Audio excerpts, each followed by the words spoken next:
Hello, I'm Harry Burton, and I'm part of a campaign called Actor at the Centre, which exists to restore affordable and accessible workshops and actor training to what is nowadays called the Seven Dials Playhouse, but which from 1978 until 2021 was known as the Actors Centre.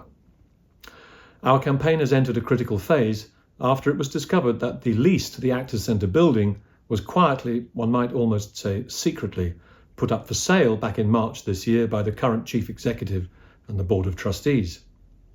Our campaign has the full support of British Equity, the Actors Union, which represents almost 50,000 members, and nearly 5,000 people have already signed our campaign petition, and many of them are asking how is it possible for a building bought by actors for actors with money raised by actors to be put up for sale, and who would benefit from such a sale?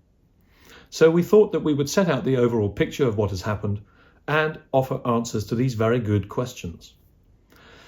The Actors Centre was founded in 1978 by a group of actors led by Clive Swift and Sheila Hancock, with Sir Laurence Olivier as its founding patron. They believed passionately in the idea that actors should have their own space where they could take classes and workshops, continue to train, socialise, network, collaborate and create work. In 1994, the Actors Centre found its permanent home at 1A Tower Street, in the heart of the West End. The building was purchased on a 999-year lease at a peppercorn rent. In other words, this project was designed to last for 1,000 years. The building was bought with significant support from Equity and from Sir Anthony Hopkins. The Actors Centre became a registered charity, raising almost £200,000 a year from a variety of sources to keep the classes affordable to its members. That was the abiding philosophy. Alan Bates became the patron, and he raised money to found the Tristan Bates Theatre in memory of his late son, a young actor who died tragically early. So then for the best part of 2 decades, the Actors Centre flourished as a vital hub for the profession and for many who aspired to train but who couldn't afford drama school. The Actors Centre offered a spectacular array of classes led by industry insiders. It hosted international student groups and mounted productions. At its peak, 1A Tower Street was home to 4,000 members. So to cut a long story short, by 2020, Amanda Davey had risen from the post of General Manager to Chief Executive. Under her, a new creative direction was announced with fresh appointments and an ambitious programme of shows. Then came COVID. There followed a fundraising campaign which brought in almost £500,000, including grants of approximately £400,000 from the Cultural Recovery Fund. It is galling to recall that Actors Centre members were still being exhorted to donate money supposedly to revive the fortunes of the Actors Centre right up to November 2021, when out of nowhere it was announced that after 2 years planning, the charity's name was being changed from the Actors Centre to the Seven Dials Playhouse. There was, in effect, in reality, no consultation with the membership, no discussion with the many contributing freelancers, some of whom had led the programme of workshops for 20 years or more. Nothing. Presented as a non-negotiable rebrand, this was, in effect, the repurposing of the building as a receiving house.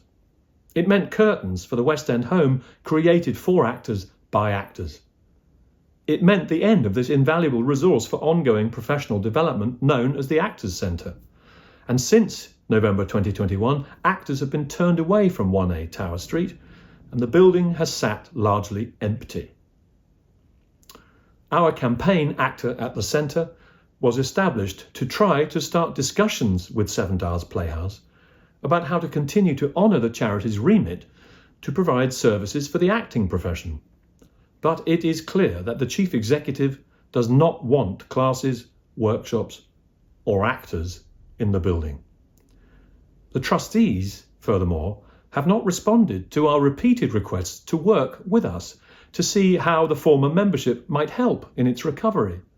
They refuse to engage with our concerns for the survival of the charity, despite ample evidence that a membership scheme and a rich programme of workshops is a provenly effective way to generate income. It is now beyond doubt that the new business model has failed. Despite its considerable fundraising, the charity was forced to take out bank loans. These appear to have now been called in, no doubt on the basis of the Seven Dials Playhouse's ongoing accumulation of debt. And now they've taken the desperate measure of selling the lease in a leaseback deal, which allows the Seven Dials Playhouse to remain in the building at an annual rent of £300,000. This seems a highly improbable sum, which, by the way, excludes salaries and overheads.